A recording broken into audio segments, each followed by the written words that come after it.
Hello everyone. तो जैसा मैंने आपसे प्रॉमिस किया था कि मैं आपको जो है वो हाई कोर्ट क्लर्क के प्रीवियस ईयर में जो भी एग्ज़ाम हुए हैं उनमें जो भी ऐसे पूछे गए हैं आपसे, मैं उनको कैटेगराइज करके आपको एक ब्रॉड थीम में डिवाइड करके आपको प्रोवाइड करवाऊँगा ताकि आप उनको स्मूथली प्रिपेयर कर सकें अपने लेवल पे। तो मैंने वो काम कर दिया है। मैंने इनको जो 5 ब्रॉड थीम में डिवाइड कर दिया है, जिनमें आप देख सकते हैं environment and climate, second governance, politics and social national identity, third जो है वो है education and technology, and fourth society and social issue, and fifth जो है वो ethics, human values and philosophy है। तो इसमें जो मैं सबसे पहले आपको एक चीज़ बताना चाहूँगा वो ये है कि देखिए ये PDF जो है वो आपको टेलीग्राम चैनल पे मिल जाएगा, तो आप उसको ज्वाइन कर लीजिए साथ में। और आप इनको जो है वो थोड़ा अपने लेवल पे भी प्रैक्टिस कीजिए, और फिर मैं आपको जो है इनके मॉडल आंसर्स भी प्रोवाइड करवाऊँगा, इनको अच्छे तरीके से करंट के साथ रिलेट करके, ताकि आपके कंटेंट में वो एक पकड़ दिखे कि आपको हर डायमेंशन का इनके पता है।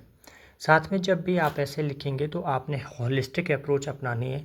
हॉलिस्टिक अप्रोच का मतलब ये हो गया कि आपने हर डायमेंशन को टच करना है। उस डायमेंशन को तो आपने खास करके ध्यान में रखना ही है जो आपसे पूछा गया है, पर जो नहीं भी पूछा गया है उनको भी हल्का हल्का आपने टच करना है, ताकि वो एक फ़्लो मेंटेन रहे। साथ में आपने 4 चीज़ों का और ध्यान रखना है जब ऐसे लिखेंगे आप। पहले तो आपका फ़्लो मेंटेन रहे, और ये फ़्लो जो है वो ऐसे नहीं आएगा, आपको इसके लिए प्रैक्टिस करनी पड़ेगी थोड़ी। अगर आपने बिल्कुल भी नहीं लिखा है तो आपको हो सकता है शुरू में दिक्कत आए, तो इसलिए आपने पहले जो है वो लिखना है ताकि वो आपका फ़्लो आए इसमें। फिर उसके बाद दूसरी चीज़ है, आपने क्या नहीं करना है वो है कटिंग। आपने कटिंग नहीं करनी है ज़्यादा, कोशिश करनी है बिल्कुल नीट एंड क्लीन लिखें, साफ़ सुथरा लिखें, और पढ़ने लायक हो आपका वो लीजिबल राइटिंग हो आपकी। उसके बाद आपने एक चीज़ और ध्यान रखनी है, वो है ग्रामेटिकल एरर। ग्रामेटिकल एरर नहीं करनी है, क्योंकि सिर्फ 2 चीज़ें आपसे पूछ रही हैं, एक ट्रांसलेशन और एक ऐसे। अगर इनमें भी आपने ये छोटी छोटी गलतियाँ कर दी तो हो सकता है आपके मार्क्स जो है वो काट लिए जाएँ। तो इन चीज़ों से भी बचना है। तीसरी चीज़ जो है वो, आपने जो भी ऐसे आपसे पूछा जाता है उसको कोशिश करना है करंट के साथ रिलेट करने का। जो भी करंट सिचुएशन है उनके कुछ आपने एग्जांपल उसमें ऐड ज़रूर करने हैं, ताकि वो आपकी पकड़ दिखे, उनमें कंटेंट पर आपकी पकड़ नज़र आए साफ। और जब आप किसी भी चीज़ को करंट के साथ रिलेट करते हैं तो थोड़ा ना थोड़ा जो है वो एक अलग ही इम्प्रेशन एग्ज़ामिनर पे जाता है। तो इसलिए मैं इनमें देखिए मैंने हिंदी के भी अलग कर दिए हैं और इंग्लिश के भी अलग कर दिए हैं। साथ में मैंने ये भी डाल दिया है कि ये कौन से एग्ज़ाम में किस साल पूछे गए हैं। ये 2022 के बाद जो भी एग्ज़ाम हुए, क्योंकि काफ़ी है, मुझे लगता है कि ये लगभग आपके 30 से 32 32 ऐसे बन चुके हैं।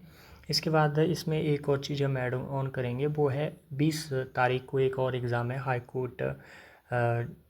कोर्ट क्लर्क कम प्रूफ रीडर का। उसका मेन से रिटन एग्ज़ाम जो है उसको भी हम इसमें ऐड कर लेंगे। तो ये लगभग ये लिस्ट जो है वो 35 के आसपास पहुंच जाएगी, और वो मुझे लगता है 35 जो है बहुत अच्छा, मतलब अगर आपने इनको प्रिपेयर कर लिया तो आपका एग्ज़ाम जो है वो किसी भी हालत में रुकने वाला नहीं है। और साथ में अगर आपने जो है इस कंटेंट को बढ़िया तरीके से प्रिपेयर कर लिया तो मुझे लगता है कि आराम से आप 40 to 45 के बीच में स्कोर कर सकते हैं 50 में से, और जो कि बहुत अच्छा स्कोर है, मतलब बहुत ब्राइट है। अगर आपके ट्रांसलेशन में थोड़ा सा ऊंच नीच हो भी गया तो मुझे लगता है कि ये फिर संभाल लेगा। अगर आपसे 20 से आपके ट्रांसलेशन जो भी 18 से 20 भी हुई तब भी अप्रॉक्सीमेट आप 60 क्रॉस कर जाएंगे, और जो कि फिर काफ़ी अच्छे चांसेस हो सकते हैं आपके सिलेक्ट होने की। तो एक चीज़ ये हो गई। दूसरा ये हो गई कि आप जब भी लिखेंगे, जब भी इनको प्रिपेयर करेंगे अपने लेवल पे भी, तो आपने कोशिश करनी है कि हर डायमेंशन को आपने टच करना है। जैसे ये पूछा हुआ है अभी यहाँ पे जल संरक्षण का, तो हो सकता है कल को इसमें भूमि संरक्षण जोड़ दे, कुछ और जोड़ दे, तो आपने इनको भी जोड़ना है। ये मैंने अपनी तरफ से ऐड किया प्रदूषण की समस्या एंड समाधान, क्योंकि इसमें जो है ये एक ऐसा ऐसे है जो हर एक डायमेंशन को टच कर सकता है। जब आप इसको प्रिपेयर करेंगे तो काफ़ी सारी चीज़ें आपके साथ में और भी प्रिपेयर हो जाएगी, इसलिए मैंने इसको डाला है। ग्लोबल वार्मिंग पे भी पूछा इन्होंने, रेन वाटर हार्वेस्टिंग पे भी पूछा हुआ, जुडिशरी पे भी पूछा हुआ इन्होंने, अनेकता में एकता के संदर्भ में भारतीय संस्कृति ये भी पूछ लिया इन्होंने। मुझे लगता है कि अगर आपने इनको प्रिपेयर कर दिया, लगता क्या है, मैं डैम श्योर हूँ कि अगर आपने इनको प्रिपेयर कर लिया तो इन्हीं में से वर्ड टू वर्ड आपको ऐसे आ जाएंगे, बाहर से भी कुछ नहीं आने वाला है। यही ऐसे लाइन बाय लाइन रिपीट हो जाएंगे इन्हीं में से कोई। तो आपने इनको अच्छे से प्रिपेयर करना है ताकि इनमें कोई दिक्कत, क्योंकि इनको हार्डली मैं ही आपको इनको लगभग 10 से 15 दिन के बीच में ख़त्म करवा दूँगा। बाकी फिर आप अपनी तरफ से इनमें जितनी प्रैक्टिस करेंगे उतना आपके लिए फ़ायदा रहेगा। इसके बाद आप देख लीजिए, इसमें एक चीज़ और है, जैसे ये contribution of technology in education. देखिए, टेक्नोलॉजी एक ऐसा एस्पेक्ट है जो हर एक फील्ड को जो वो इम्पैक्ट डाल सकता है हर एक फील्ड पे। तो इसलिए ऐसा नहीं है अगर एजुकेशन पूछा हुआ है तो कल को भी एजुकेशन ही पूछे। हो सकता है सोसाइटी पूछ ले, हो सकता है पॉलिटी पूछ ले, हो सकता है इकोनॉमी पूछ ले। तो इसलिए जो है contribution of technology in education कल को पूछ ले, इन इकोनॉमी। तो ये चीज़ें जो है आपको दिमाग में ऑलरेडी इस हिसाब से आपकी प्रिपरेशन होनी चाहिए जो कि आपको एक एक्स्ट्रा एज प्रोवाइड करे। इसके बाद आपका देखिए ये इम्पैक्ट ऑफ सोशल मीडिया एक बहुत ही अच्छा टॉपिक है। अब impact of social media society पे पूछा हुआ है, कल को एजुकेशन पे भी पूछ सकता है, सोशल रिलेशन पे भी पूछ सकता है, आपसे पूछ सकता है, चाइल्ड पे भी पूछ सकता है, और उसके बाद मैरिज, इस तरह की छोटी छोटी जो भी सोशल इंस्टीट्यूशन है उन पे पूछा जा सकता है ये सब। तो आपका ऑलरेडी ये सब चीज़ें आपकी थॉट में, आपकी थिंकिंग में होनी चाहिए ताकि आप उस हिसाब से चीज़ों को प्रिपेयर कर सकें। ट्रैफिक जैम जो है, इसलिए देखिए कुछ ऐसे होते हैं जैसा लगता है कि शिमला में ट्रैफिक जैम से परेशान होकर के ये डाल दिया होगा इन्होंने।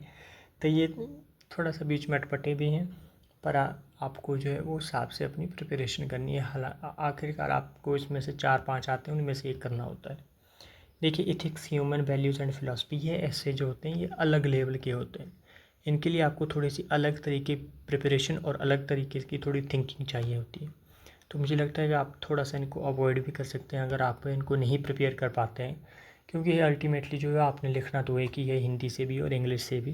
तो आपको जो है वो उसी हिसाब से अपनी प्रिपरेशन भी रखनी चाहिए। तो जैसे यहाँ पे हिंदी में देखिए, बेरोजगारी की समस्या, महिला सशक्तिकरण, ये सब ऐसे सदाबहार टॉपिक हैं जहाँ से हर साल कुछ ना कुछ आने की संभावना बनी रहती है। तो ये तो आपके टिप्स पे ऐसे होने चाहिए कि जब भी आ जाए आपको, आपकी एकदम से 2 मिनट के अंदर खा जो एक आउटले है ऐसे का वो बिल्कुल प्रिपेयर हो जाएगी। मैंने कैसे इसको अटेम्प्ट करना है, मैंने कौन कौन से कीवर्ड इसमें ऐड करने हैं, कौन कौन सी चीज़ों को मैंने अवॉइड करना है। तो इस हिसाब से आपने प्रिपरेशन करनी है इसकी। और बाकी जो है इनके जो मॉडल आंसर्स होंगे, मैं अच्छे से इनको करंट के साथ इंटरलिंक करके आपको प्रोवाइड करवा भी दूंगा। पर ये आपके लिए खुद के लिए भी है, थोड़ा सा ये आपकी सेल्फ स्टडी के लिए भी है, आप खुद भी इन पे काम कर सकते हैं। तब तक के लिए फिर मैं आपको जो है वो दूसरी चीज़ें जो है वो प्रोवाइड करवा दूंगा।